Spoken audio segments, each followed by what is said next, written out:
जय भीम साथियों, आज फिर एक और नई सच्ची घटना के साथ। यह दुख भरी कहानी अगर आज भी आपके जीवन में घट जाए तो मैं समझता हूं शायद इससे दुख बड़ा घटनाक्रम आपके जीवन में और कोई नहीं हो सकता। हमारे लिए हमारे मसीहा डॉक्टर बाबा साहब अंबेडकर ने इतने दुख भरे जीवन को व्यतीत किया, उसको जिया है। मैं सच्चा घटनाक्रम आज आपके बीच लेके आया हूं साथियों, जिसको सुनकर आप सोचने पर मजबूर हो जाएंगे कि वाकई में हमारे बाबा साहब अंबेडकर ने कितने दुख भरे दिन काटे हैं। किसके लिए? इस देश में रहने वाले तमाम शोषित, वंचित, पीड़ित तबके के लिए। जी हां साथियों, बड़े ध्यान से सुनिएगा।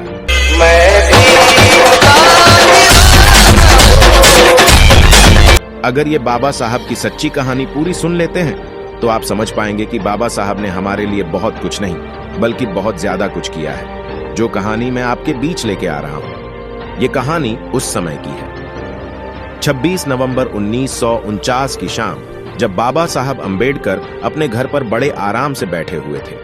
26 नवंबर 1949 बाबा साहब अंबेडकर ने इस देश का संविधान पूर्ण रूप से बनाकर तैयार कर दिया था। जी हां साथियों, वो अपने सोफे पर बैठे हुए थे और अपने सोफे में बैठकर एक पल में हंस रहे थे और एक पल में रो भी रहे थे।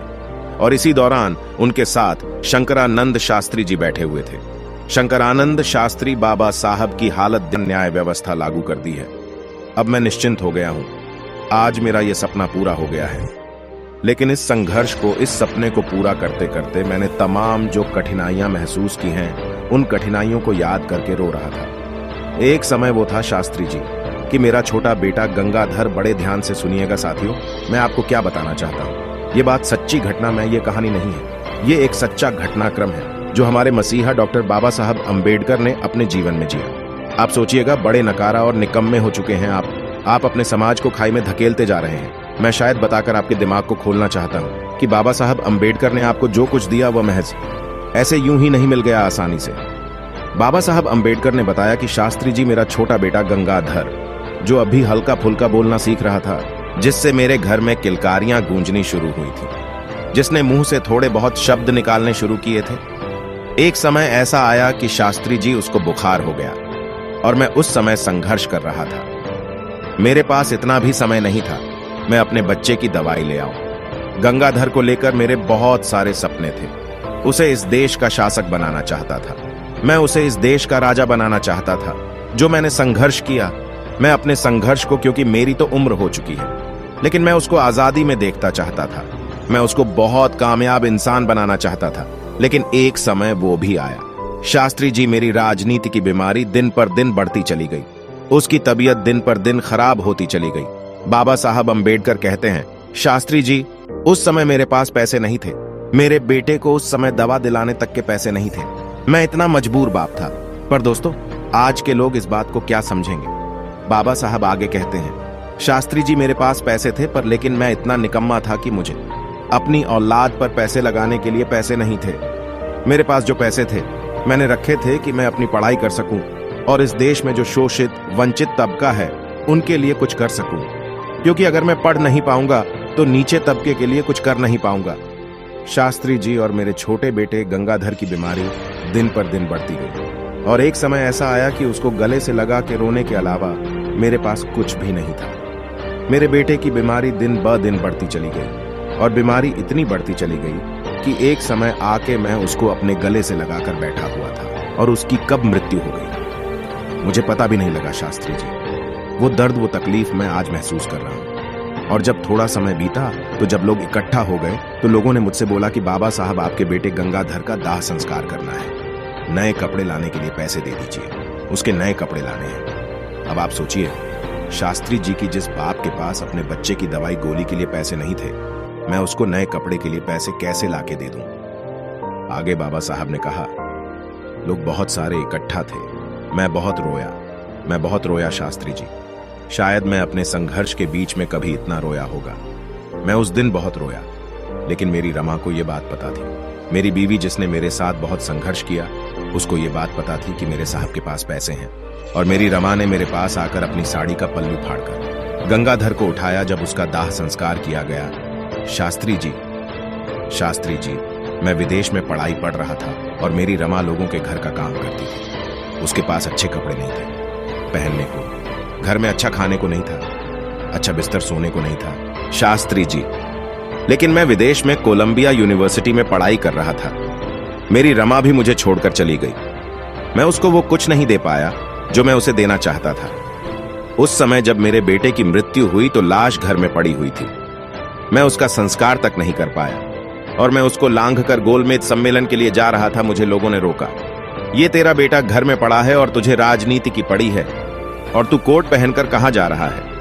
लेकिन शास्त्री जी, मुझे गोलमेज सम्मेलन के लिए जाना था, तो मैं अपने बेटे की लाश को लांघ कर गया और ये कहकर गया कि अगर मैं आज अपने इस बच्चे के लिए रुक जाऊंगा तो शायद आने वाले लाखों करोड़ों गंगाधर जो है वो मरे हुए पैदा होंगे और मैं उन्हें पैदा होने से पहले मार दूंगा, क्योंकि मेरे पास अभी मौका है मेरे अपने पिछड़े लोगों की दशा सुधारने का। तो मुझे बस अभी जाना है। इतना कहकर मैं वहां से चला गया। बाबा साहब आगे कहते हैं, लेकिन आज मैं खुश हूं। पता है क्यों शास्त्री जी? कि मेरे राजनीति का संघर्ष बेकार नहीं गया। मेरी पत्नी रमा का संघर्ष बेकार बिल्कुल नहीं गया है। विफल नहीं गया, क्योंकि अगर मेरी रमा मेरा साथ ना देती तो मैं आज ये सब नहीं कर पाता। आज समाज के आने वाले जितने भी आने वाले समय में बच्चे होंगे मेरे समाज के, वो आने वाले समय में बहुत अच्छा पढ़ लिख कर सूट बूट टाई बेल्ट में घूमेंगे।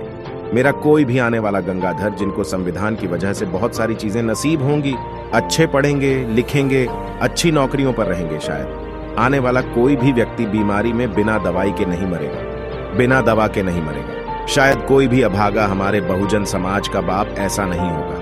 आने वाले समय में जो अपने बच्चों को, अपनी बीवियों को वह सारी सुविधाएं ना दे पाए जो मैं अपने बीवी बच्चों को नहीं दे पाया, जीते जी अपने बीवी बच्चों को नहीं दे पाया। अब आप सोचिए, मैं आप तमाम लोगों से कहना चाहता हूं कि सोचिए, बाबा साहब अंबेडकर ने जो संघर्ष, वो तमाम जो ये दुख भरी घटना है, ये बाबा साहब अंबेडकर के जीवन में हुई।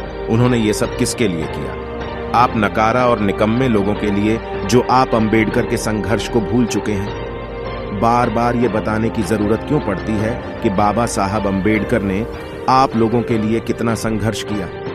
यहां उन्होंने क्या क्या कुर्बानी दी, आप लोग जानकर भी इतने नकारा और निकम्मे हो चुके हैं कि आपको उनके संघर्ष नहीं दिखाई दे रहा। बाबा साहब अंबेडकर ने कहा कि मुझे पढ़े लिखे लोगों ने धोखा दिया है, और आज भी मैं उन हरामखोर लोगों से कहना चाहता हूं जो पढ़ लिखकर बहुत अच्छी नौकरियों पर लग गए, लेकिन वो अंबेडकर का गुणगान नहीं करते हैं। वो तमाम लोगों से अंबेडकर की विचारधारा को नहीं बचा पाते। वो नहीं बताते हैं कि अगर आज मुझे जो कुछ मिल पाया है वो सब तो बाबा साहब अंबेडकर की बदौलत मिल पाया है। आप लोग नहीं बताते हैं। आज सोचता हूं कि बाबा साहब अंबेडकर ने बच्चे की कुर्बानी क्यों दी। आज सोचता हूं क्यों बाबा साहब अंबेडकर को यूनिवर्सिटी में पढ़ने के बावजूद भी रोटी पानी में भिगोकर खाते थे। मैं सोचता हूं कि किसके लिए? नकारा हरामखोर लोगों के लिए, जो आज अंबेडकर के संघर्ष को भूलकर अपने टीवी और बीवी में मस्त हैं, उनके संघर्ष को भूल चुके हैं। क्या उन लोगों के लिए बाबा साहब अंबेडकर ने संघर्ष किया? उन लोगों के लिए माता रमा ने अपने बच्चे के लिए अपनी साड़ी का पल्लू फाड़कर कफन बनाया था। इन घटिया लोगों के लिए जो आज बाबा साहब अंबेडकर को भूल गए हैं, जो लोग आज समाज के ऊपर हो रहे शोषण को देखकर अपने घरों में मस्त रहते हैं, कहते हैं कि हमारे तक तो शोषण नहीं हो रहा है, हम तो मस्त है। तो भाई, बाबा साहब अंबेडकर को भी कोई फर्क नहीं पड़ता। 32 डिग्री थी, विदेश में कोलंबिया यूनिवर्सिटी में पढ़ रहे थे। वो चाहते तो अच्छी नौकरी बाहर विदेश में करते, पर नहीं, उन्हें अपने देश के पिछड़े लोगों की दशा को सुधारना था।